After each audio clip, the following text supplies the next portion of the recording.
سلامونه ملګرو. عمران خان ته لاهور های کورټ یو ډیر غټ ریلیف ورکړی دی. لاهور های کورټ نه عمران خان لپاره یو ډیره غټه خوشخبری راغلی ده. په دې هم تفصیلا خبره کو. او بل چې کوم غټ خبر دی، جنرال عاصم منیر آرمی چیف د پاکستان جنرال عاصم منیر یو ډیر سخت بیان جاری کړی دی. څه بیان جاری کړی دی په هغه باندې هم په دې ویډیو کې خبره کوو. دا دوه غټ خبرونه په دې ویډیو کې تاسو سره شریک کوم. ویډیو خپل هم مکمل وګورئ او مخکې ملګرو سره ضرور شریک کړئ. ټول نه پیله په عمران خان باندې خبره کوو چې عمران خان لپاره لاهور های کورټ نه څه غټه خوشخبری راغلی ده. سر ریلیف ول لاهور های کورټ ورکړی. تفصیلا خبره وکړو چې عمران خان ته د پاره لاهور های کورټ نه چې کوم په عمران خان باندې د 9 مئی اته مقدمو درخواستونه غي سماعت د پاره ورکړي، ضمانت د پاره ورکړي، نو هغه د ضمانت درخواستونه لاهور های کورټ سماعت د پاره مقرر کړي دي. وروره مطلب دا شاه محمود قریشی ته ګور الریډي تاسو له معلومه شاه محمود قریشی ته هم سیشن عدالت درو مقدمو کې ضمانت ورکړي دي. په عمران خان باندې د 9 مئی ټوټل 12 مقدمې وي. په عمران خان باندې د 9 مئی ټوټل 12 مقدمې وي چې په سلورو کې ول ضمانت الریډي ملو شوی و. پاتې اته مقدمې شوي.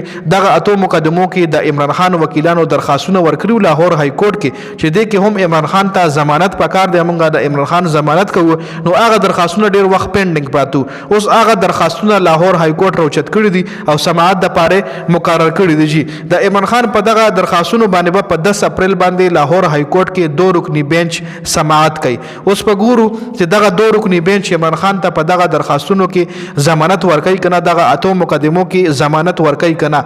عمران خان د لپاره حالت ورو نرميږي ځکه شاه محمود قریشی ته هم په درو مقدمو کې ضمانت ملو شوی دی.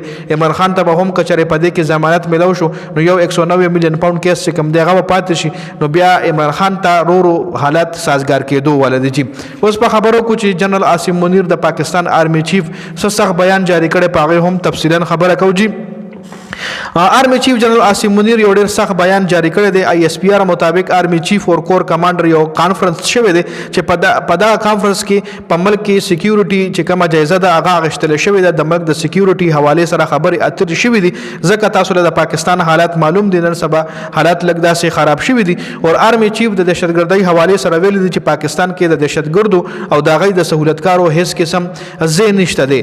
آرمی چیف دا هم ویل دي چې دشمن عناصر او د غي سہولتکارو تبا ریاست برپور طاقت سره مقابله کوي، برپور طاقت سره به هغه ته جواب ورکوي. نو آرمی چیف دا سخترین بیان جاری کړی دی. په دې ویډیو کې مې سره دا دوه غټ خبرونه شریک کړل. یو د عمران خان چې کوم د 9 مئی مقدمو حواله سره درخواستونه سماعت د لپاره مقرر شو، په هغه باندې هم تفصیلا خبره تاسو سره شریک کړه.